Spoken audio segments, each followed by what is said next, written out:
Hürmetli obunachilarimiz, assalomu alaykum. Yaxshimisizlar, sağlıkla yaxshimi? Sizlarga bugun ko'rsatib o'tadigan mashinamiz Orlando mashinamiz 2015-yilda ishlab chiqarilgan. Mashinamiz 200 bin kilometr yurgan, sakat diskalar, üstlerine mini laminatsiyalar qilingan. Mashinamizning holati ideal, yumshoq balonlari.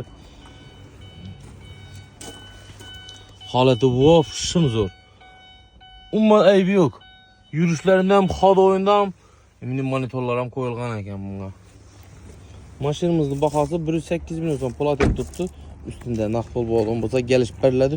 3 tane metan ham qo'yilgan. Bu ferlar tuning ham bo'lgan edi.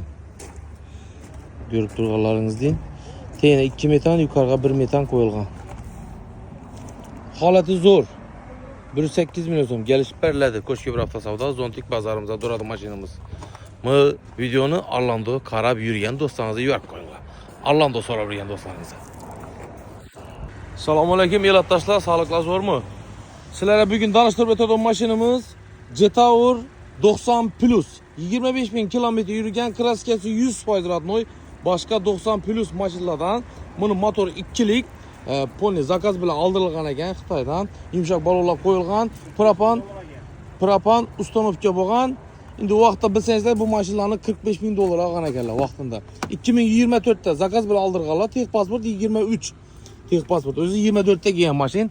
Salonda holatlari chotki, motoviy tutdi, salon propan ustanovka bo'lgan. Bir yerda kirchiq, sarapinasi yo'q. 100% garantiya ustalaringizga ko'rsatib olaverasizlar. Mashinamizning bahosini 300 million so'mga berdilar. 302 million so'm bo'lsa beramiz bize. 302 million so'mga Jetour 90 Plus mashinamiz.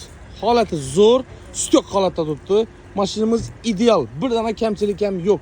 Любой ustalaringizga ko'rsatib olasizlar. Motorini ham garantiya, kuzovini ham garantiya. Ko'shkebir avtosavdo Zontik bozorimizda turadi mashinamiz. Kelaverasizlar, 7/24 soat xizmatdamiz.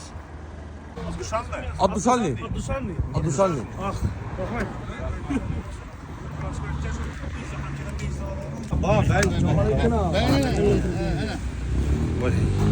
Men nasıl ekan deb.